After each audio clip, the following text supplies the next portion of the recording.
જય જગન્નાથ. હરે કૃષ્ણ. વડોદરાના ઇસ્કોન મંદિર દ્વારા 45મી શ્રી જગન્નાથ રથયાત્રાનું આયોજન કરવામાં આવ્યું છે. ચારે બાજુ હજારો ભક્તોની ભીડ જોવા મળી રહી છે. દરેકના ચહેરા ઉપર ઉત્સાહ અને જય જગન્નાથના નામથી વડોદરા શહેર ગુંજી રહ્યું છે. વડોદરા તૈયાર છે, રસ્તાઓ તૈયાર છે. હવે માત્ર રાહ છે મહાપ્રભુના દિવ્ય દર્શનની. ઘડિયાળમાં બપોરના 2 વાગશે અને વડોદરાની ધરતી ઉપર સ્વયં જગન્નાથ મહાપ્રભુ ભક્તોને દર્શન આપવા નીકળશે. જે ક્ષણની આખું વર્ષ રાહ જોવાય છે એ પવિત્ર ક્ષણ આજે જોવા મળશે. રથ જ્યારે આગળ વધે છે ત્યારે લાખો લોકોના દિલ એક સાથે ચાલે છે. ફૂલોનો વરસાદ અને દરેકના મોઢા ઉપર બસ એક જ નામ, જય જગન્નાથ.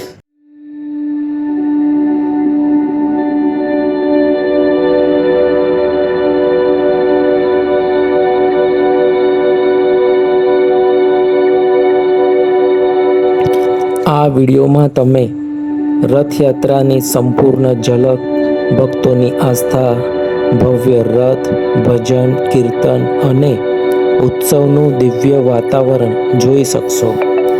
જો તમને મારો આ વિડીયો ગમે તો વિડીયોને લાઈક કરો અને ચેનલને સબસ્ક્રાઈબ કરવાનું ભૂલતા નહીં અને વિડીયોને અંત સુધી જોતા રહેજો.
રથયાત્રા માત્ર એક ઉત્સવ નથી, પરંતુ ભક્તિ, પ્રેમ અને સમાનતાનો સંદેશ આપતો મહાપર્વ છે.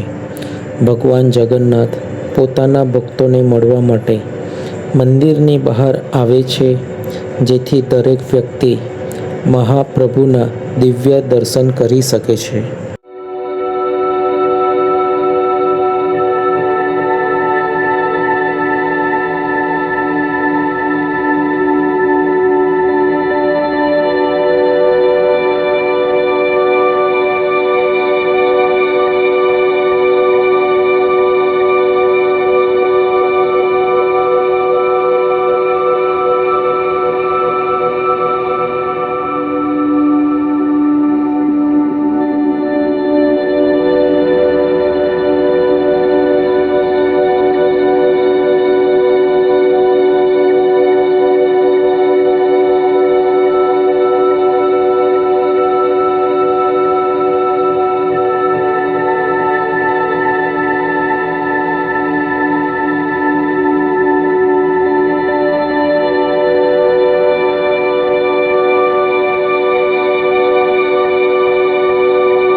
આ ભીડમાં દરેક વ્યક્તિ કંઈક ને કંઈક માગવા માટે આવ્યો જ હશે.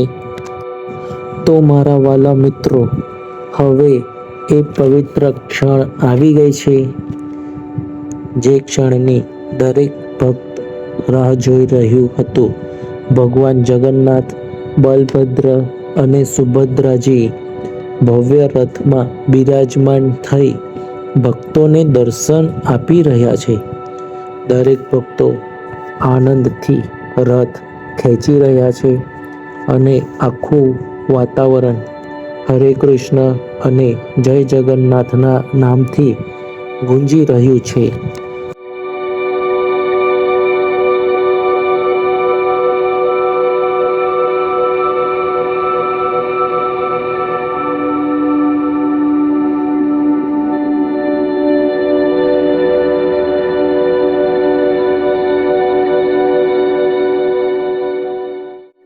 તો જુઓ મિત્રો, આ દ્રશ્ય ખરેખર શબ્દોમાં વર્ણવી શકાય એવું નથી.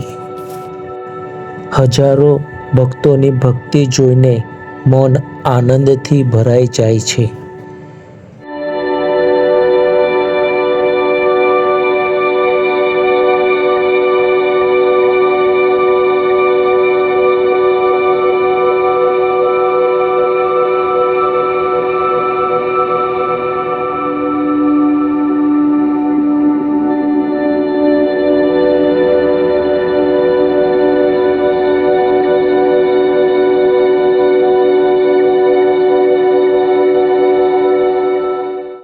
આજે વડોદરાની રથયાત્રામાં આવીને મનને એક અદ્ભુત આનંદ મળ્યો.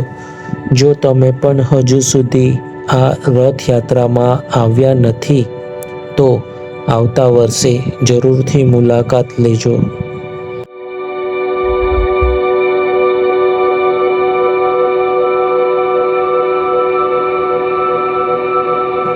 મંદિરની અંદર મોટા મોટા તપેલા ભરીને પ્રસાદ બનાવવામાં આવે છે. આ માત્ર પ્રસાદ નથી, આ ભગવાન જગન્નાથના આશીર્વાદ છે.